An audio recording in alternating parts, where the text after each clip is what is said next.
मध्य पूर्व में बारूद की गंध है, आसमान में मिसाइलें हैं और चारों तरफ तबाही का मंजर। दुनिया को लगा था कि अमेरिका और इजराइल के साथ जारी इस भीषण जंग में ईरान आर्थिक रूप से बर्बाद हो जाएगा, लेकिन हकीकत इसके बिल्कुल उलट है। जिस ईरान को कंगाल होना था वो आज वॉर टैक्स और घोस्ट फ्लीट के जरिए अरबों डॉलर बटोर रहा है। वहीं सऊदी अरब और यूएई जैसे रईस खाड़ी देशों की सप्लाई चेन दम तोड़ रही है।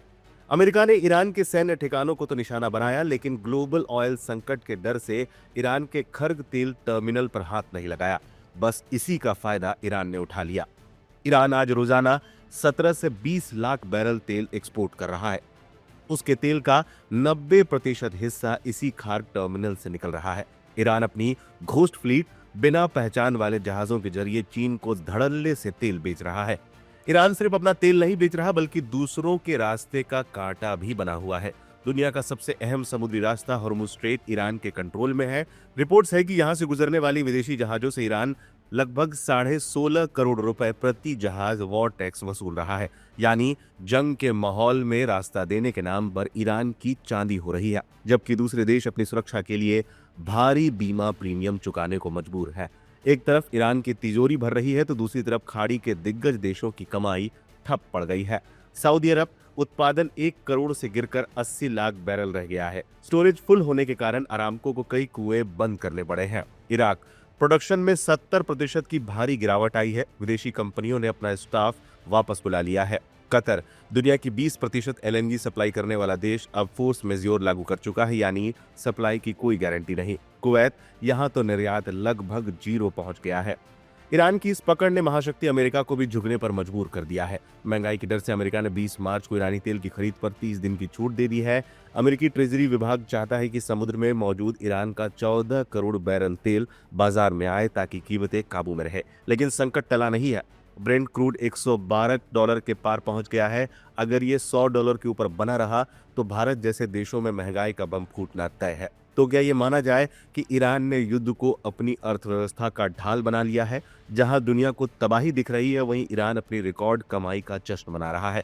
युद्ध के इस खेल में असली खिलाड़ी कौन है, ये अब साफ होने लगा है।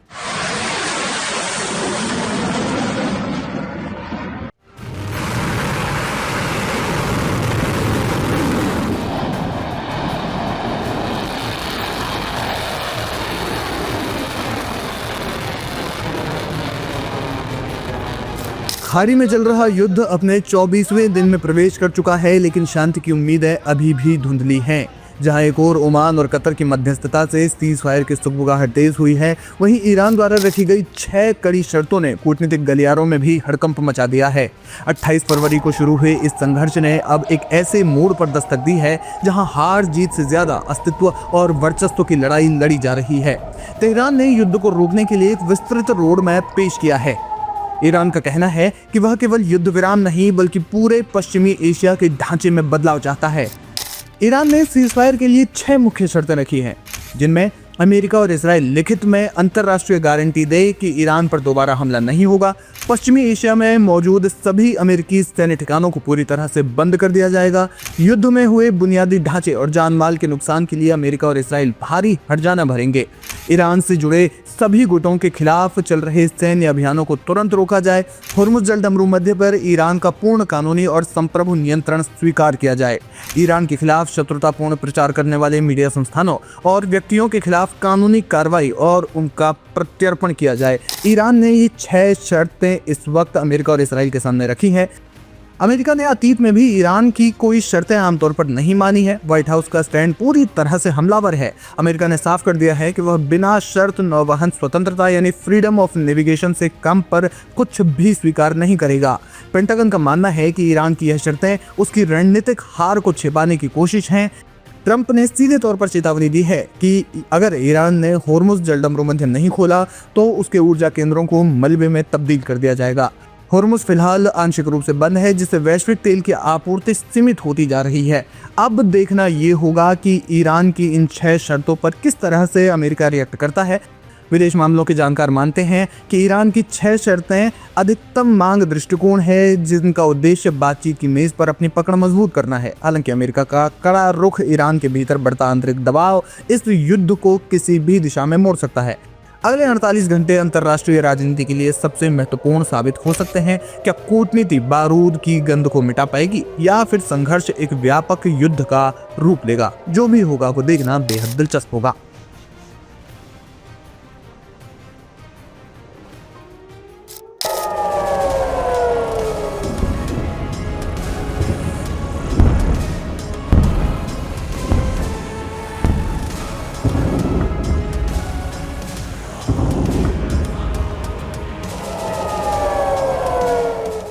मध्य पूर्व में जारी संघर्ष अब एक ऐसे विनाशकारी मोड़ पर पहुंच गया है जहां से वापसी की राह कठिन नजर आ रही है। सोमवार तड़के ईरान की इस्लामिक रेवोल्यूशनरी गार्ड कॉर्प्स ने इसराइल के खिलाफ अपने अब तक के सबसे घातक मिसाइल हमले ऑपरेशन ट्रू प्रॉमिस 4 की नई लहर शुरू कर दी है। ईरान ने इस दौरान 75 मिसाइलें दागी, जिसने इसराइल के सुरक्षा कवच आयरन डोम को भेदते हुए कई शहरों में भारी तबाही मचाई है। इस हमले की सबसे भयावह बात यह रही कि ईरान ने पहली बार इसराइल के रिहायशी और रणनीतिक इलाकों पर क्लस्टर वॉरहेड्स से लैस मिसाइलों का इस्तेमाल किया है। मीडिया रिपोर्ट्स के अनुसार ये मिसाइलें हवा में ही कई छोटे छोटे बमों में विभाजित हो गई, जिससे इसराइल के उन्नत एयर डिफेंस सिस्टम्स के लिए हर लक्ष्य को इंटरसेप्ट करना नामुमकिन हो गया। यरूशलेम, वेस्ट बैंक और विशेष रूप से दक्षिणी इसराइल के डिमोना और अराद इस हमले का मुख्य केंद्र रहे। डिमोना, जहां इसराइल का सबसे संवेदनशील परमाणु अनुसंधान केंद्र है, उसके आसपास के इलाकों में कई धमाके सुने गए। इसराइली डिफेंस फोर्सेस ने पुष्टि की है कि कुछ मिसाइलें सीधे रिहायशी इमारतों पर गिरे, जहां से कम 180 लोग घायल हुए हैं और संपत्ति को व्यापक नुकसान पहुंचा है। ईरान के नए सुप्रीम लीडर मुस्तफा खामनेई ने स्पष्ट किया है कि वे झुकने की मूड में नहीं है। IRGC के कमांडर ने एक आधिकारिक बयान जारी कर कहा कि यह हमला उनके नतांज परमाणु संयंत्र और बुशार पावर प्लांट पर इसराइल द्वारा किए गए हालिया हवाई हमलों का सीधा जवाब है। ईरान ने चेतावनी दी है कि अगर इसराइल या अमेरिका ने फिर से ईरानी धरती पर हमला किया तो मिसाइलों की अगली लहर और भी ज्यादा घातक होगी। इस युद्ध का असर केवल सीमा तक सीमित नहीं है, बल्कि अंतर्राष्ट्रीय बाजार में कच्चे तेल की कीमतें लगातार बढ़ रही हैं। भारत समेत कई एशियाई और यूरोपीय देशों में पेट्रोल डीजल की कीमतों में उछाल आने की संभावना है। संयुक्त राष्ट्र ने दोनों पक्षों से तत्काल युद्ध विराम की मांग की है, लेकिन वर्तमान स्थितियों को देखते हुए इसकी संभावनाएं बिल्कुल नगण्य नजर आ रही है। पूरे इसराइल में वर्तमान में ब्लैकआउट और एयर रेड की स्थिति बनी हुई है और लाखों लोग बंकरों में शरण लेने को मजबूर है। ईरान जो तबाही मचा रहा है, उसने दिखा दिया है कि वो किसी भी हाल में नहीं झुकेगा। 75 मिसाइलों की लहर दागी जा चुकी है, जिसमें क्लस्टर वॉरहेड शामिल है, जिसने कई शहरों में भीषण तबाही मचाई है। और अब देखना ये होगा कि ईरान का अगला रुख क्या होगा।